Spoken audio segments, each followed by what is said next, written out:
الحمد لله رب العالمين وبه نستعين على أمور الدنيا والدين أشهد أن لا إله إلا الله وحده لا شريك له وأشهد أن محمدا عبده ورسوله اللهم صل وسلم وبارك على نبينا محمد وعلى آله وأصحابه وأزواجه وذريته ومن تبعهم بإحسان إلى يوم الدين اللهم انفعنا بما علمتنا وعلمنا ما ينفعنا سبحانك لا علم لنا إلا ما علمتنا إنك أنت العليم الحكيم أما بعد.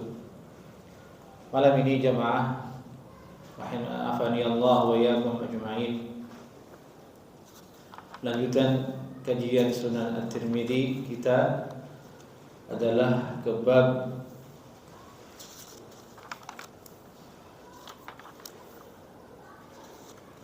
ma jaa fi isti'maril bikri wal thayyib.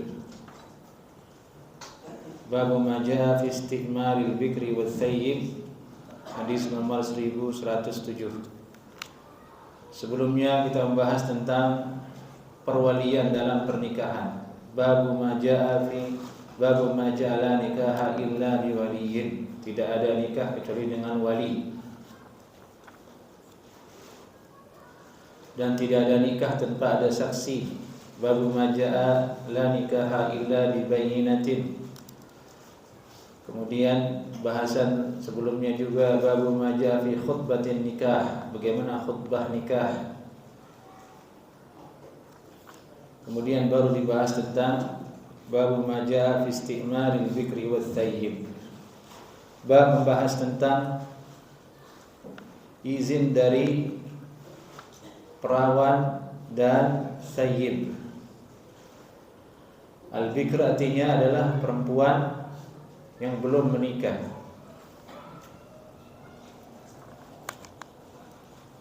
Al-thayyib itu artinya adalah lawanan dari bikr, yang sudah menikah, menikah.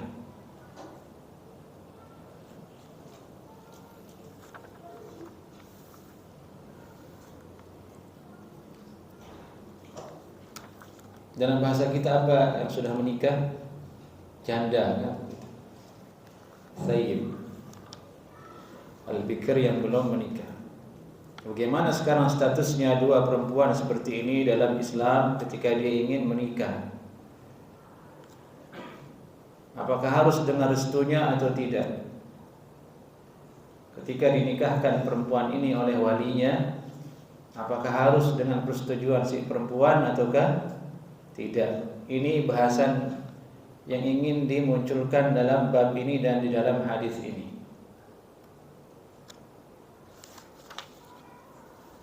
Qala haddatsana Ishaq ibn Mansur qala akhbarana Muhammad ibn Yusuf qala haddatsana Al-Auza'i an Yahya ibn Abi Katsir an Abi Salamah an Abi Hurairah radhiyallahu ta'ala anhu qala qala Rasulullah sallallahu alaihi wasallam la tunkahu ath-thayyibu hatta tusta'mar wa la tunkahu al-bikru hatta tusta'dhan wa idnuha as-samud. Perempuan yang statusnya telah menikah, janda, tidak boleh dinikahkan oleh walinya. Ini khitabnya kepada wali. Nabi bersabda kepada para wali, aulia, bapak-bapak yang punya anak perempuan. Perempuan disyaratkan dalam pernikahan itu harus memiliki wali. Dan telah kita bahas sedikit di sini daripada pertemuan yang lalu. Wali itu maksudnya ialah dia yang bertanggung jawab. Si bapak dia yang memilihkan, dia yang tahu kriteria lelaki demi kemaslahatan anak perempuan tersebut. Karena perempuan tidak memiliki kemampuan untuk meneliti, observasi kemaslahatannya dalam pernikahan. Maka Allah atur manusia kemudian dengan disyaratkannya perwalian, yaitu si bapak. Inilah syariat Islam. Inilah syariat Nabi Muhammad sallallahu alaihi wasallam yang di dalamnya terdapat maslahat untuk kaum perempuan. Mengingat kaum perempuan sebelum era Nabi sallallahu alaihi wasallam adalah kaum yang tertindas, kaum yang lemah, kaum yang terzalimi. Oleh karena itu, salah satu sifat tujuan dari syariat Islam itu ialah memuliakan perempuan, wabil khususnya dalam masalah pernikahan, harus dengan adanya perwalian. Di samping itu juga, meskipun ada perwalian, namun dia tidak sifat mutlak. Tidaklah artinya wali itu kemudian semena-mena dia akan menikahkan anaknya semau dia tanpa persetujuan dari anak tersebut. Kalau bahasa kita apa? Nikah apa? Nikah paksa. Seperti film Siti Nurbaya barangkali kan? Nikah paksa. Itu tidak ada di dalam syariat Islam. Yang ada adalah ada wali, ternyata ada juga hak perempuan untuk dimintai izinnya, setuju ataukah tidak.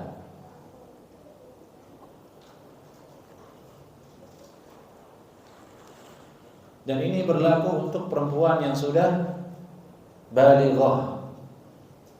Perempuan yang sudah balighah, yang sudah mengerti, gadis maupun perawan. Namun dalam masalah perempuan yang masih kecil, lain bahasannya. Dan inilah yang sering dijadikan sebagai alat untuk merusak Islam oleh orang-orang barat yang perlu kita ketahui ilmunya, bahwa dalam syariat Islam perempuan di bawah umur 6 tahun atau 5 tahun boleh dinikahkan oleh walinya dengan lelaki lain tanpa izin dan persetujuan dari anak tersebut. Karena anak perempuan ketika masih kecil tidak bisa memberikan keputusan, saya mau ataukah tidak. Dia bilang mau tidak ada dasarnya, dia bilang tidak juga tidak ada dasarnya. Masih kecil. Dalam keadaan seperti itu dibolehkan wali menikahkannya tanpa restu dari anak tersebut. Dalilnya ada dalam Al-Quran bahwasanya iddah dari perempuan yang tidak haid, tidak bisa haid lagi 3 bulan. Masuk ke dalamnya wallahi lam yahid, dan juga mereka perempuan-perempuan yang tidak haid. Kata ulama tafsir, wallahi lam yahid dalam ayat itu maksudnya adalah anak perempuan yang masih kecil. Dibahas dalam ayat itu bahwa di antara hukum talak itu adalah hukum talak untuk anak perempuan yang masih kecil. Berarti menunjukkan boleh dia dinikahkan oleh walinya, karena tidak mungkin talak terjadi tanpa pernikahan. Itu pendalilan ulama, sehingga mereka sepakat ulama mengatakan anak perempuan yang masih kecil boleh dinikahkan oleh walinya tanpa izin dari anak tersebut. Dalam hadis dalilnya adalah riwayat Aisyah radhiyallahu taala anha. Beliau menikahi Nabi sallallahu alaihi wasallam ketika berusia 6 tahun. Ala rajih. Kemudian mulai digauli sama Nabi sallallahu alaihi wasallam ketika berusia 9 tahun. Ini dalil. Ini syariat kita. Pakem. Tidak boleh diganggu gugat. Apapun kata akal kita, ini itu, jangan berspekulasi. Ini hukum Allah, ini aturan Allah. Kita itu at-taslim, menerima. Udkhulu fis silmi kaffah, masuklah ke dalam Islam secara menyeluruh. Apa tu'minuna bi ba'dil kitab wa takfuruna bi ba'd. Jangan sampai kita menjadi seperti Yahudi, beriman kepada sebagiannya dan kufur kepada sebagiannya. Tapi ulama memberikan kemudian alasan secara akal, kenapa yang di bawah usia ini boleh nikahkan begitu saja tanpa ada persetujuan dan lain sebagainya. Bukankah ini akan sangat memudaratkan si perempuan? Kalau dinikahkan di usia 5 tahun, di usia 7 tahun dicerai jadi janda usia 7 tahun. Kan begitu kalau akal kita kan? Orang tua mana yang mau seperti itu? Tapi dibahas oleh ulama. Alasannya adalah kadang ada keadaan perempuan ini diingini oleh lelaki yang mulia, lelaki yang kaya raya, mulia dan ditahu akhlaknya baik, dan ayahnya pun mengerti bahwasanya lelaki tersebut adalah sangat-sangat baik track recordnya. Kalau menunggu waktu sampai dia dewasa, keburu laki-laki itu dapat yang lain, anak ini tidak dapat jodoh. Karena sekufuk itu adalah bagian yang penting dalam syariat Islam. Kufuk secara harta, kufuk secara martabat dan lain sebagainya dianggap, dinilai oleh ulama demi kemaslahatan pernikahan. Inilah kemudian salah satu alasan kemudian syariat ini membolehkan hal tersebut. Ini yang penting kita pahami sebagai dasar. Kemudian datanglah di situ orang-orang kafir, orang-orang yang tidak beriman. Ini fikih Islam membolehkan menikahi anak kecil. Mereka buatlah kemudian istilah pedofil. Jadi polanya itu dia buatkan nama atas suatu hal keadaan, lalu dia cela nama itu. Ini polanya orang kafir. Selalu begitu. Dia buatkan satu inisial nama untuk sesuatu, kemudian dia hancurkan nama itu sehancur-hancurnya sehingga terbentuk di image orang itu mutlak murni keburukan.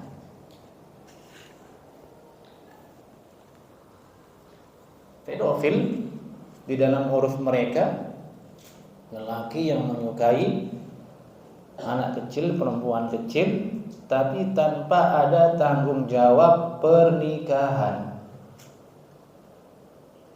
Dalam syariat Islam ada ikatannya, ada tanggung jawabnya, dan nadir terjadi, jarang terjadi memang ada orang tua yang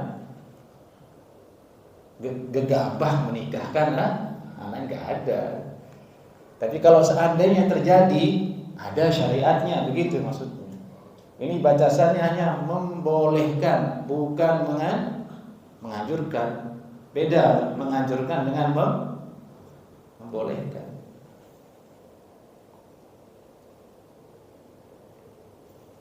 Ini cara kita menjawab mereka bahwasanya pernikahan di bawah usia itu diizinkan dalam syariat Islam, perwaliannya boleh meskipun tanpa izin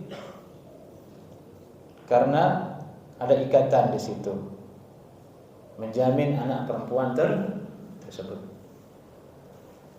Kalau pedofil itu jelas penyimpangan, perzinahan, kerusakan. Wal'iyadzu billahi min dzalik.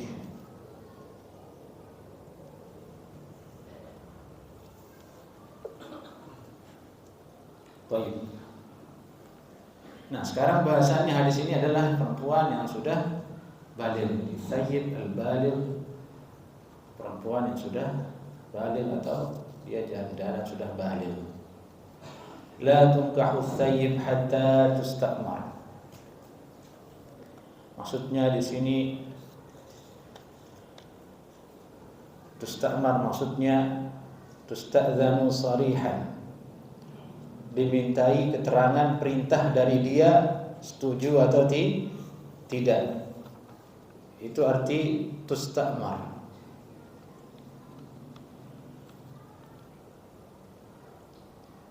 Sedangkan yang bikrun itu yang perawan, tidak boleh dinikahkan oleh walinya sampai ada izin darinya. Sampai ada izin darinya. Wa idnuha sukutuha, dan izinnya adalah dengan cara dia diam.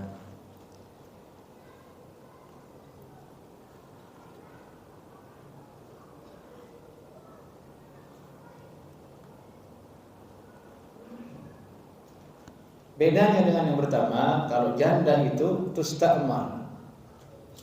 Istimar artinya dimintai perintahnya. Dimintai perintahnya, bukan sekedar izinnya lagi, benar-benar kemauan dia. Benar-benar kemauan dia. Dan sudah ketahui kalau perempuan yang statusnya janda tidak susah untuk menerima keterangan dari dia. Kalau dia bilang mau ya mau, kalau enggak ya tidak mau, terus terang begitu. Kalau bikir yang perawan, Allah sudah ciptakan nih perempuan seperti itu. Tanda boleh dia dinikahkan oleh walinya harus dengan syarat ada izin dari dia. Dan izinnya itu ialah dengan diam. Wa idnuha as-sukut. Kata ulama, la hajata ila idnin sarihin minha bal yaktafi bisukutiha likathrati haya'iha.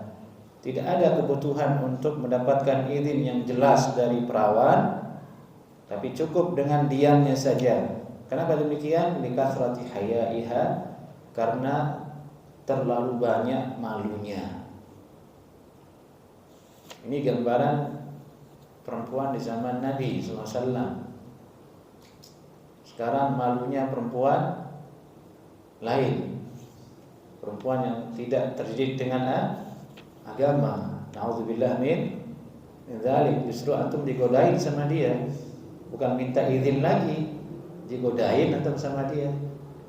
Ya, berarti di luar konteks, menunjukkan terjadinya perubahan yang sangat dahsyat akhlak perempuan.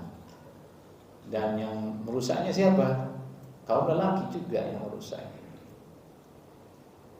Orang-orang kafir, orang-orang barat, mereka lah yang banyak melakukan andil perubahan, sehingga muncul perempuan-perempuan yang tidak memiliki malu.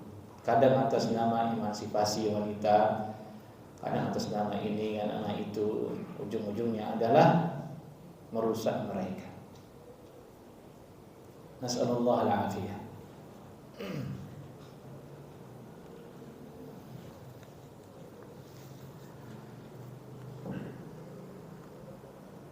Dalam riwayat yang lain disebutkan, itu riwayat Imam Bukhari dan Muslim, qalu ya Rasulullah wa kaifa idnuha? Ya Rasulullah, bagaimana mengetahui izinnya perempuan yang bikir? Idnuha an taskut. Persetujuannya itu diamnya adalah dengan cara dia diam. Kalau dia berkomentar tidak mau, biasanya dia akan berbicara, saya tidak mau. Bicara dia, saya tidak mau. Tapi kalau dia mau, dia diam.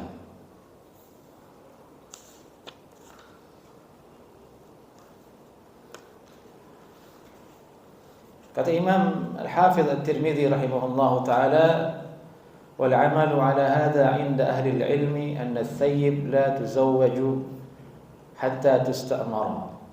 Inilah yang diamalkan di sisi ulama, bahwasanya janda tidak dinikahkan sampai dia memerintahkan dirinya dengan jelas setuju. Wa in zawwajaha al-abu min ghairi an yasta'miraha fakarihat dzalika fan nikahu mafsukh 'inda 'ammati ahli al-'ilm. Jika bapak atau walinya menikahkan janda tersebut dengan tanpa musyawarah dan minta perintah dari si janda tersebut, kemudian terjadi akad nikah. Kalau bahasa kita tiba-tiba tanpa ada musyawarah dengan anaknya yang janda, dinikahkan di masjid. Saya nikahkan kamu dengan anak saya yang itu. Terjadi, saya terima, kan begitu terjadi karena dia wali. Dan janda tersebut tidak menyukainya. Bagaimana hukumnya pernikahan akad tersebut? Mafsukhun 'inda ammati ahli ilm, terhapus, tidak sah, maksud batin. Menunjukkan benar-benar bahwasanya harus dengan perintah, harus didahului dengan musyawarah dulu dengan janda tersebut.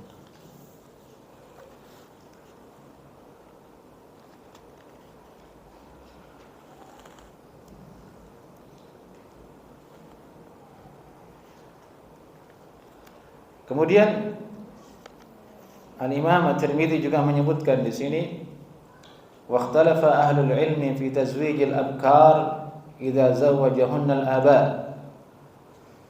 Ahli ilmu, para ulama, mereka berbeda pandangan dalam masalah menikahkan anak perawan ketika mereka dinikahkan oleh bapak-bapak mereka. Fara'a aktsaru ahli al-ilm min ahli al-Kufah wa ghairihim anna al-aba idza zawwaja al-bikra wa hiya balighatun bighairi amriha falam tarda bi tazwij al-abi fan-nikahu mafsukh. Maka kebanyakan ulama dari negeri Kufah dan yang lainnya, mereka memutuskan kalau bapak itu menikahkan anak perawannya dengan tanpa keridhaan darinya, dari anak perawan tersebut, maka nikahnya mafsukh, batil, tidak diterima. Harus dengan persetujuan dari anak perempuan tersebut.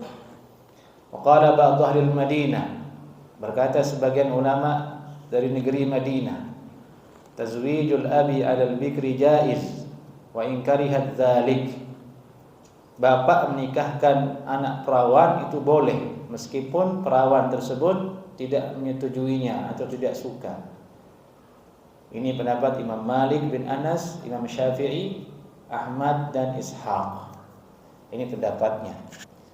Mereka mengatakan boleh meskipun dia tidak suka dengan laki-laki tersebut, dengan pernikahan tersebut. Tapi kemudian ulama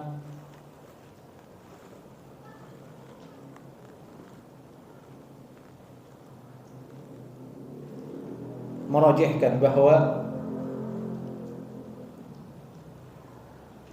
yang kuat adalah pendapat mayoritas ulama yang dari Kufah yang pertama tadi, bukan pendapat ahli Madinah tersebut. Mereka berdalil dengan hadis Ibnu Abbas radhiyallahu taala anhuma, anna jariyatan bikran atatin nabiyya sallallahu alaihi wasallam fadzakarat anna abaha zawwajaha wa hiya karihah fakhayyaraha an-nabiy sallallahu alaihi wasallam. Suatu ketika ada seorang perempuan, si gadis menemui Nabi sallallahu alaihi wasallam dan cerita bahwa bapaknya menikahkan dirinya dengan laki-laki yang tidak dia sukai. Kemudian Nabi sallallahu alaihi wasallam memberikan pilihan kepada perempuan tersebut, artinya boleh lanjut, boleh tidak. Dengan jaminan dari Nabi sallallahu alaihi wasallam. Dan inilah yang sahih, bahwasanya nikahnya mafsukh. Baik jemaah, ini hadis yang perlu kita ingat sebagai wali, karena antum semua calon wali. Kalau antum punya anak perempuan, berarti antum calon wali. Antum yang akan menikahkan anak perempuan antum.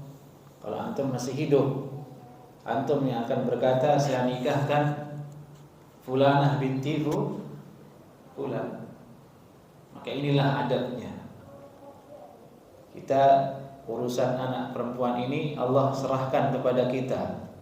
Dia adalah amanah. Harus kita punya seleksi yang baik, yang berdasarkan agama untuk anak-anak perempuan kita. Dan Nabi SAW sudah menjelaskannya dalam satu riwayat yang telah lalu kita bahas, "Idza ja'akum man tardawna dinahu wa khuluquhu fazawwijuh." Jika datang kepada kalian wahai para wali, wahai para bapak, lelaki yang kamu ridhai agamanya, kamu ridhai akhlaknya, maka nikahkan, terima khitbahnya. Terima khitbahnya. Ini nasihat dari Nabi kita SAW, jemaah. Karena kita laki-laki kadang orientasinya beda. Anak gadis kita, saya rasa kita semua berandai-andai dia menikah dengan laki-laki yang nomor satu kaya. Iya kan? Yang bagus ekonominya, urusan agama nanti katanya, bisa dicari belakangan. Jadi yang paling pertama kita khawatirkan ternyata adalah harta.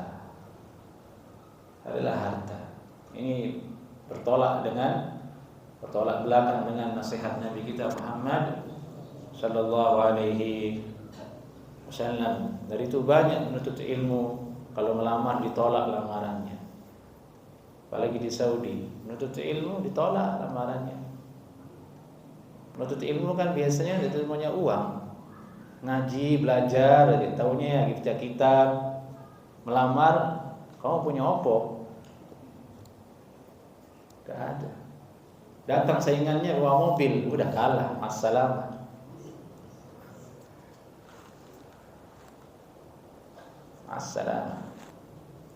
Tapi itu dalam, ya masih batas kewajaran. Tapi ingat bahwasanya harta itu ternyata dalam pernikahan bukanlah jaminan.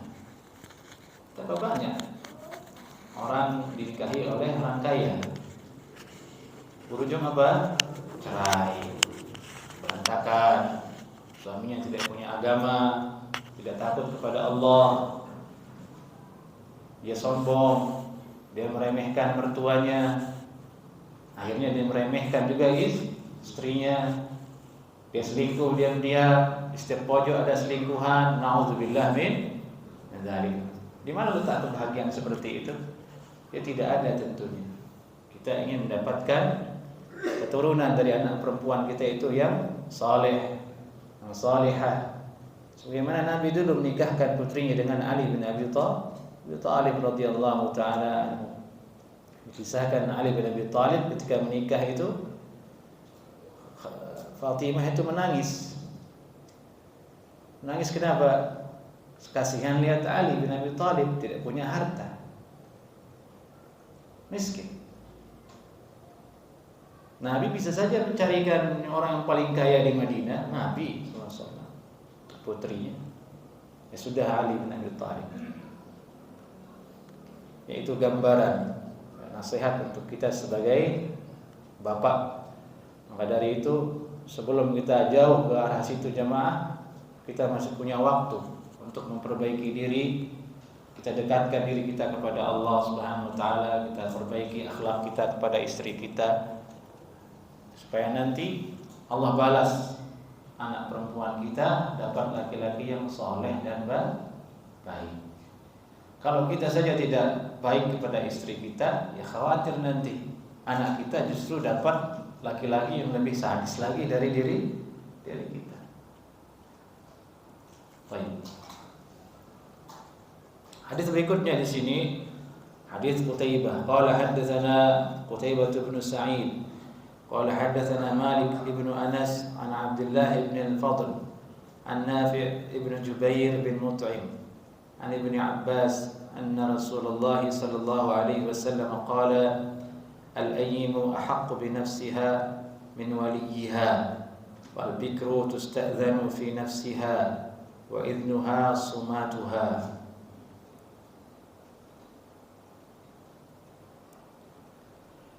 Hadis ini salah satu hadis yang sudut pemahaman ulama berbeda terhadapnya. Dan di situ ada pelajaran penting untuk kita.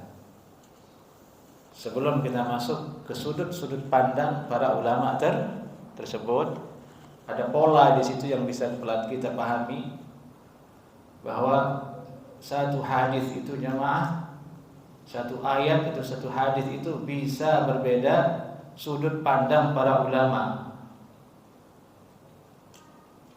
Maka dari itu kita mesti dewasa. Kalau terjadi satu sudut pandang dalam sebuah hadis, maka hati-hati untuk bersikap arogan di situ, sehingga mengatakan sudut pandang sayalah yang paling benar. Nah, ini harus kita hati-hati, harus berhati-hati, kecuali dengan burhan, kecuali sudut pandang itu dikuatkan lagi oleh hadis maupun ayat yang sangat kuat mendukungnya. Al-ayyimu ahaqqu bi nafsiha min waliha. Al-ayyim, kata atau perkataan Al-Hafiz Ibnu Hajar rahimahullahu taala, al-thayyib allati faraqat zawjaha bimautin atau talaqin. Al-ayyim dalam hadis ini maksudnya ialah perempuan yang pisah dari suaminya karena mati maupun cerai. Itu arti al-ayyim.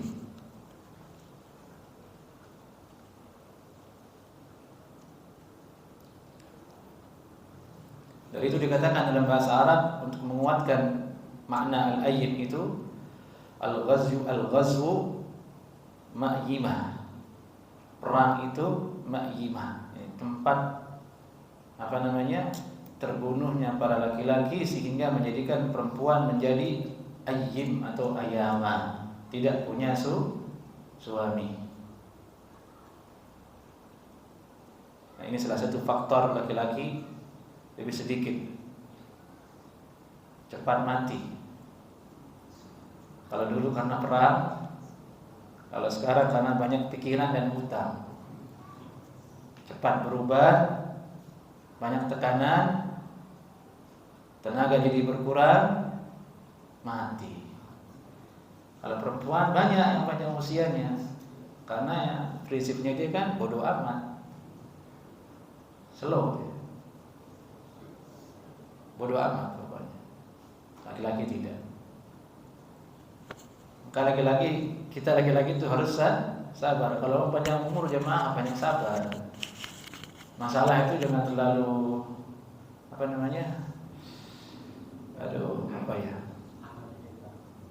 jangan terus panem gitu. Banyak-banyak zikir aja sudah ya. Astagfirullah. Karena banyak pikiran, banyak masalah itu membuat kita lemah. Sedih saja itu dilarang ya sama Nabi. Al-Quran berfirman, la tahzan, jangan sedih. Jangan sedih. Nabi SAW melarang kita membuat orang lain sedih. Dalam sebuah riwayat, kalau kamu duduk berdua sama kawanmu, jangan kamu bisik-bisik. Duna tsalitsah, tanpa mengikut sertakan yang nomor 3. Kenapa? Li'alla tuhzinahu, supaya kamu tidak membuat dia sedih.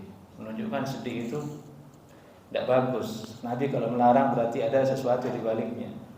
Tidak bagus untuk kesehatan, tidak bagus untuk badan kita.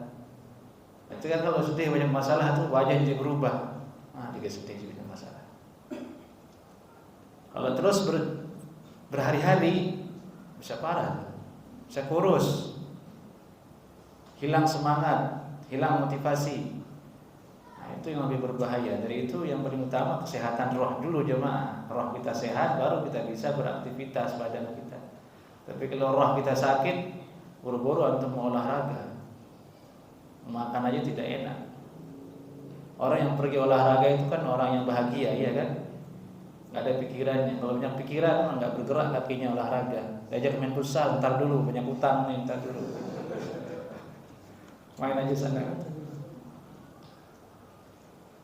Jadi ini dahulukan di jemaah nih, hati ini, perasaannya nih diolah. Jadi itu cerdas mengelola emosi. Kita harus cerdas mengelola emosi dan kita terus berlatih untuk itu. Tidak ada kata terlambat. Cerdas mengelola emosi itulah sebenarnya kecerdasan yang paling utama. Dengan kecerdasan emosi kita bisa mengendalikan banyak masalah dengan tenang. Tapi kalau kita tidak punya kecerdasan emosi, malah masalah kecil pun jadi besar. Karena masalah itu kadang tidak bisa jemaah diselesaikan dengan matematika, tidak bisa. Antum lebih paham dari saya, lebih tua usianya. Ada banyak sekali masalah tidak bisa antum selesaikan dengan rumus fisika, kimia, matematika yang antum pelajari kuliah S1, S3, profesor itu enggak bisa. Butuhnya apa itu? Cerdasan emosi. Dan itu bisa dipelajari, ditekuni dengan banyak berzikir, banyak muhasabah diri, banyak istighfar, jernihkan hati, sedekah, jauhi barang-barang haram masuk ke dalam tubuh kita, sehat insyaallah taala. Sehat insyaallah taala. Baik. Ini tentang tadi penjelasan al-ghazwu ma'imah tadi itu. Jadi al-ayyim maksudnya ialah perempuan yang meninggalkan suaminya atau ditinggalkan suaminya karena mati ataupun karena cerai. Ahaqqu bi nafsiha min waliha.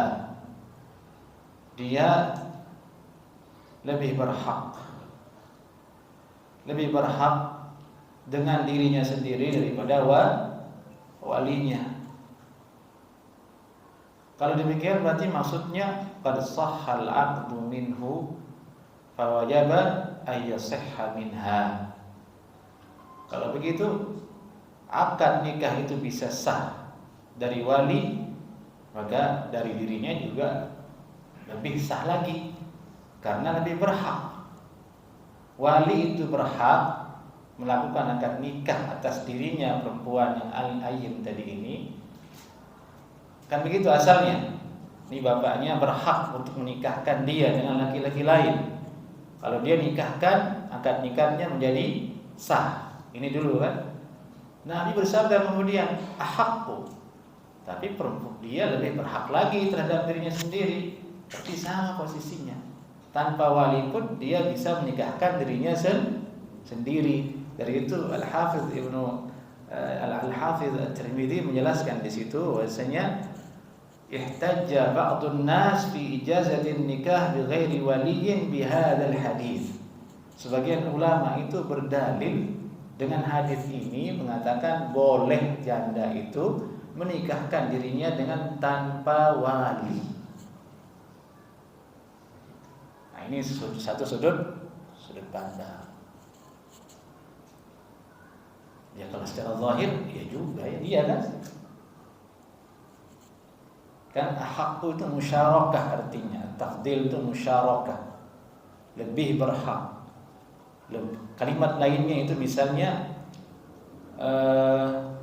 lebih kaya. Berarti ada dua orang, dua pihak lebih kaya. Dua pihak ini memiliki kesamaan. Apa itu? Sama-sama kaya. Muncul kemudian kata lebih kaya. Itu namanya musyarakah. Ada satu sifat di mana dua pihak itu memiliki kesamaan di dalamnya, kemudian ada yang lebih unggul di situ. Tapi kalau beda tidak bisa musyarakah. Misalnya si fulan ini sangat miskin, ini kaya, terus dibilang lebih kaya, tidak cocok. Cocoknya miskin, lebih miskin. Nah, ini kalimat dalam bahasa Arab yang penting kita ingat. Tafdil itu menunjukkan ada kesamaan sifat di dalamnya. Dari itu ulama Syafi'iyah mengatakan ketika hadis salatul jama'ati afdalu, salat jamaah itu lebih afdal daripada salat sendiri. Ini dalil kata dia, salat jamaah tidak wajib. Kenapa? Sama-sama punya keutamaan. Salat jamaah punya keutamaan. Salat sendiri punya keutamaan. Dan Nabi bersabda afdalu, yang jamaah lebih afdal. Seharusnya kalau itu wajib tidak disandingkan sama Nabi SAW. Kan begitu. Karena dia punya kesamaan, akhirnya menunjukkan bahwasanya berarti sama salat jamaah dengan salat sendiri, sama-sama dapat pahala. Kalau dapat pahala berarti dipuji. Tidak mungkin orang berdosa dapat pahala. Itu dalilnya ulama Syafi'iyah. Dalam sekali pendalilannya mereka. Tapi tetap kalau masalah itu memang lain bahasanya. Kita ingin memahami kalimat ahaq dulu jemaah. Ahaq itu maksudnya al-musyarakah. Ada dua pihak yang ditetapkan memiliki kesamaan, kemudian ada salah satunya yang lebih. Di sini perempuan ini al-ayyin ini dengan walinya sama.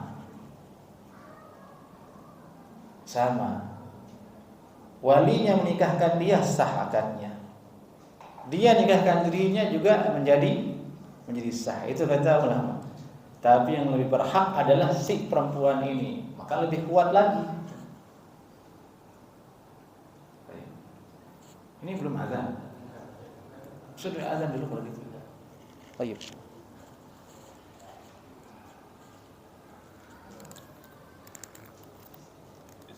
Nah.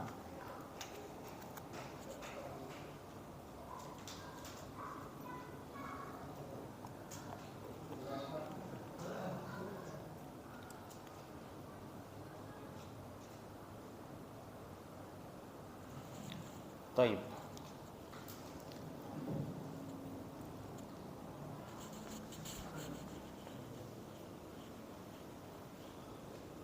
Lebih jelasnya ikhwatal Islam, afani Allah wa iyyakum ajma'in. Al-Imam An-Nawawi rahimahullah taala dalam syarah Sahih Muslim. Jadi ini hadis dalam Sahih Muslim. Status kesahihannya tidak bisa ditawar lagi. Nah, sudah disepakati sahih. Hadis yang berbunyi al-ayyimu ahaqqu bi nafsiha min waliyiha. Dijelaskan oleh Imam Nawawi rahimahullahu taala makna dari kalimat ahaqqu bi nafsiha yahtamil. Yahtamil itu ada kemungkinan. Zahirnya mengandung kemungkinan. Bukan redaksi atau matan yang jelas. Masih multi tafsir kalau bahasa kita. Nah, masih multi tafsir. Bisa enggak terjadi multi tafsir dalam sebuah kata-kata jemaah? Bisa tidak? Bisa. Multi tafsir bisa terjadi. Dari ucapan orang biasa saja terjadi multi tafsir. Lalu bagaimana dengan sabda Nabi sallallahu alaihi wasallam? Yang ribuan tahun kita tidak hidup di sana, wajar terjadi multi tafsir. Nah, kalimat yang terjadi di dalamnya multi tafsir itu disebut dengan zahir. Apa? Zahir. Secara zahir, secara lahiriah, secara kontekstualnya seperti ini maknanya, tapi bisa juga begini. Yahtamil. Beda dengan kalimat yang disebut dengan nasun. Apa? Nas. Kalau nas itu adalah redaksi matan atau bunyi atau kalimat yang tidak bisa multitafsir. Contohnya, la ta'kulur riba, jangan makan riba. Jelas, berarti riba haram. Tak ada lagi yang lainnya. Itu namanya nas. Nah ini sekarang masuk ke dalam yang kedua nih, al-ayyimu ahaqqu bi nafsiha min waliha. Berarti tafsir. Bisa jadi maksudnya ahaqqu min waliha fi kulli syai' min aqdin wa ghairihi. Bisa jadi maksud Nabi di situ ialah janda ini lebih berhak atas dirinya sendiri dalam semua urusan, jual beli, akad nikah, dan semuanya. Dan ini pendapatnya mazhab Hanafiyah, Imam Abu Hanifah dan Dawud Az-Zahiri. Mereka mengambil itu. Ini hadis ini zahirnya sudah jelas. Perempuan itu yang janda al-ayyin itu lebih berhak atas dirinya sendiri dalam semua urusan, jual beli termasuk akad nikah. Dia datang ke laki-laki, saya nikah dengan kamu, oh ya setuju, ini suratnya selesai. Tanpa harus ada wali, sebagaimana jual beli. Jual beli ada akad atau tidak jemaah? Ada akad atau tidak? Ada akadnya, saya beli ini jual. Butuh wali tidak perempuan?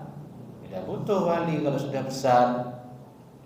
Tidak butuh ditemani sama bapaknya seperti anak kecil yang usia 3 tahun. Ada anak usia 3 atau 4 atau 5 tahun mau beli motor. Bisa enggak dia beli motor sendiri? Tidak bisa. Itu anak kecil umur 5 tahun datang ke dealer beli motor, enggak ngerti dia. Walinya yang harus mengawali dia, menemani dia, baru sah akad jual beli. Nah ini perempuan udah besar sekarang, ahaqqu bi nafsiha. Dia boleh untuk melakukan apapun dengan dirinya sendiri. Nah itu menurut Abu Hanifah dan Al-Zahiriyah. Dari itu ma'ruf, populer dalam mazhab mereka, perempuan janda boleh menikahkan dirinya sendiri. Sekarang kalau ada orang yang melakukan itu, jatuh ke zina atau tidak?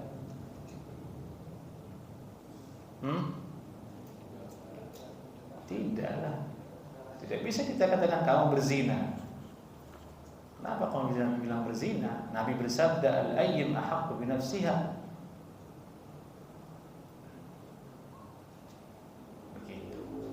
Tapi konteksnya lagi lebih jauh dalam tatanan sosial masyarakat, ya jangan dilakukan. Jangan jadikan kajian ini sebagai alat nanti di luar. Kata Ustaz Musa ya begini, ya, diam-diam kamu pergi ke janda.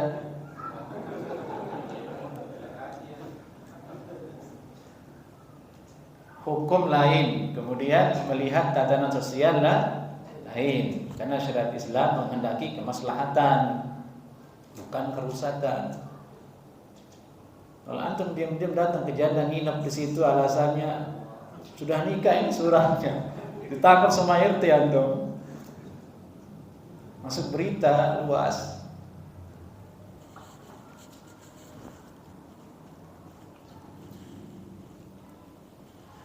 Nah, kemudian Imam Nawawi berkata wa yahtamil min haitsu ghairihi. Bisa juga maknanya ahaqqu bi nafsiha ini makna yang lain, yakni annaha ahaqqu birridha. Dia lebih berhak dari segi keridhoannya. Maksudnya mesti dengan ridhonya dia, bukan dengan keridhoan si bapak saja. Tidak bisa dengan ridho bapak saja tanpa melibatkan ridho dari janda tersebut. Dan ini makna yang dikuatkan oleh ulama. Dari itu dengan makna inilah mereka membantah pendapat mazhab Al-Hanafiyah. Apa alasannya sehingga mengambil kemungkinan ini? Maknanya disertakan dengan dalil-dalil yang lain seperti hadis yang dulu kita bahas, la nikaha illa biwaliyin. Tidak ada nikah kecuali dengan wali. Berarti ini yang menguatkan dia maknanya, bukan maksudnya dalam segala hal, tapi khusus maksudnya yaitu keridhaan dia. Bisa dipahami jemaah? Nah, itulah fikih.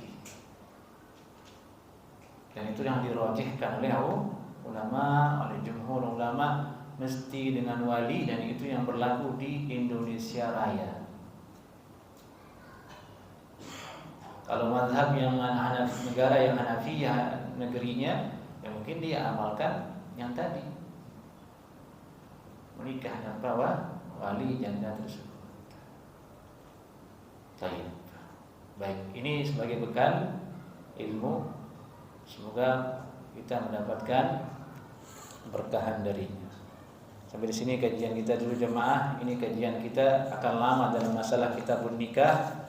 Ingat, ini kitabun nikah ini urusannya bukan masalah ranjang aja ya. Karena kalau orang dengar kitabun nikah itu pasti yang diingat ranjang. Bukan, banyak hukum di dalamnya. Dari itu salah satu pembagian fikih itu ada munakahat, ada ibadat, ada muamalat, ada munakahat, ada jinayat. Jadi banyak karena dia kebutuhan manusia. Dari itu banyak bahasanya dalam syariat Islam. Jadi jangan dikira nggak ada manfaatnya, jangan masalah. Itu bagian dari syariat kita. Baik. Aku qouli hadza. Assalamualaikum warahmatullahi wabarakatuh.